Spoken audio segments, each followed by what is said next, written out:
हे students, आज मैं unit and measurement को 2 मिनट में ख़त्म कर दूंगी।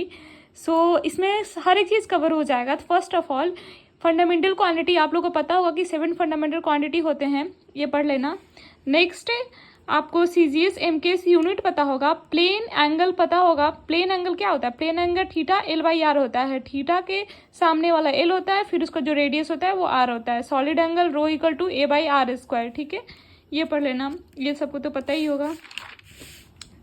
अब सबसे मेन चीज आ जाता है कि डायमेंशन कैसे निकाले। यूनिट एंड डायमेंशन का मेन चैप्टर वही होता है। तो वेलोसिटी का फॉर्मूला तो सबको पता ही है, डिस्प्लेसमेंट बाय टाइम। डिस्प्लेसमेंट का यूनिट मीटर होता है, तो मीटर को हम लोग लेंथ लिखते हैं और टाइम का टी होता है।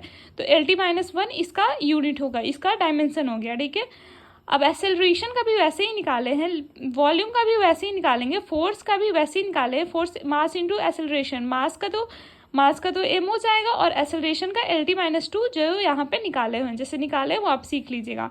यंग्स मॉडुलस का स्ट्रेस बाय स्ट्रेन, बहुत सारे अब आगे जाके बहुत कुछ इंपॉर्टेंट डायमेंशन है। इतने आप याद कर लीजिएगा ना तो आपका सब कुछ हो जाएगा, सारे क्वेश्चंस आपसे सॉल्व हो जाएंगे। क्योंकि देखिए यहाँ पे एनर्जी सबका फॉर्मूला सिर्फ आपको याद करना है, फॉर्मूला पुट करना है। फॉर्मूला याद करके फॉर्मूला में सिर्फ मास v² वेलोसिटी का स्क्वायर सिर्फ आपको पुट करना है, तो आपका डायमेंशन निकल जाएगा। कुछ यहाँ पे भी है ये वाले, तो इतना ही आपको नीट के एग्जाम के लिए बस इतना आपको इतने का फॉर्मूला याद करना पड़ेगा, डायमेंशन निकालना सीख जाइएगा तो आपका unit and dimension chapter complete हो गया। नेक्स्ट थोड़ा और है यूनिट एंड डायमेंशन में, डायमेंशन निकालना आप सीख गए हैं। अब डायमेंशन लेस क्वांटिटी क्या कौन कौन होता है वो जान लीजिए। न्यूमेरिकल वैल्यू जैसे ये हो गया, ट्रिगोनोमेट्रिकल वैल्यू हो गया, लोगरिथम फंक्शन, एक्सपोनेंशियल फंक्शन, ये सब डायमेंशन लेस क्वांटिटी होता है। ये सब आप लोग देख लीजिएगा। एंड आपका बताया हुआ यहाँ पे बताया हुआ है इस क्वेश्चन में कि F = α/β E - alpha into T. इसको कैसे निकालेंगे? अगर हमको अल्फा और बीटा का वैल्यू निकालना होगा तो कैसे निकालेंगे? तो पैसे एफ के इक्वल दिया हुआ है, तो फोर्स का ये फोर्स हो गया, तो फोर्स का हम लोग डायमेंशन लिख देंगे। अब फोर्स के डायमेंशन के इक्वल करके पहले हम अल्फा निकालेंगे, उसके बाद देन हम लोग बीटा निकालेंगे।